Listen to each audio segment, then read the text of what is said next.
Welcome to our kitchen tale. Ngayon po, tayo ay magluluto ng kutsinta.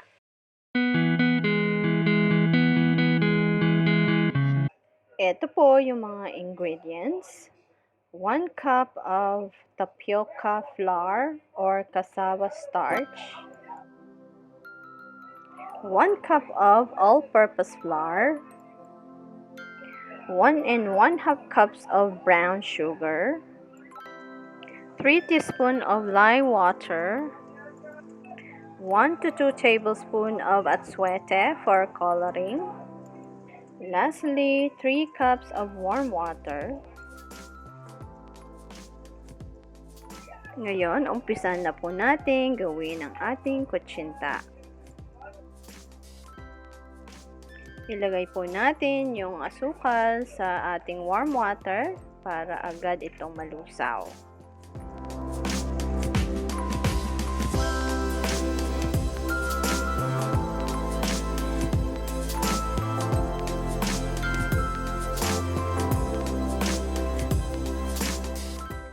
Then, isunod po natin yung flour. Atin lang pong haluing maigi.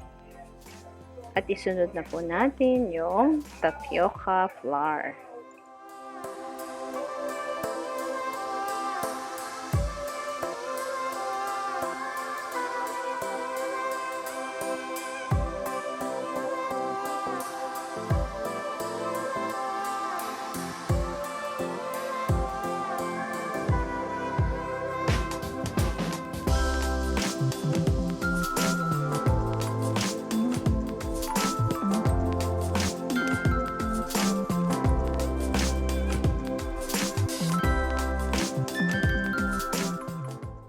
Ngayon po, isunod na natin yung lihiya or lye water at saka yung atsuete.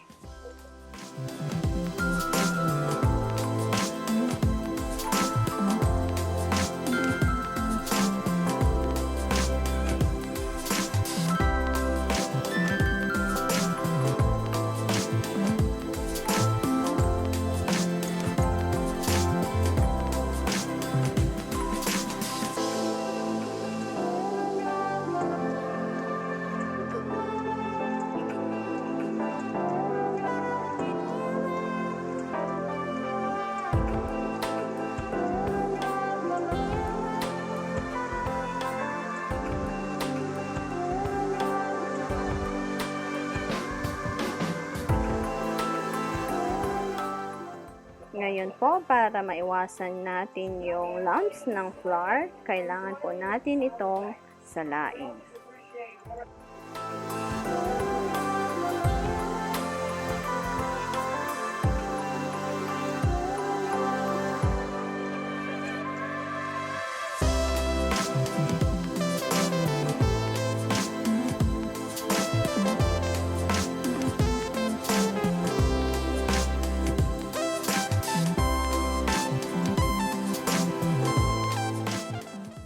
Ngayon po, pwede na nating ilagay sa ating mga molde. Optional po ang paglalagay ng mixture sa bawat molde. It's up to you po kung 2 tablespoons or 3 tablespoons.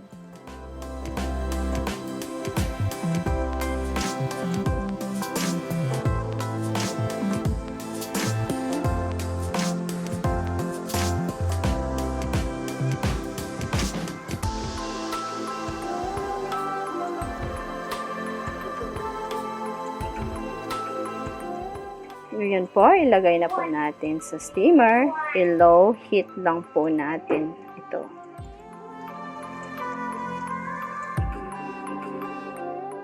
After 5 minutes po, buksan at takpan ulit upang maging smooth po yung top ng ating kutsinta.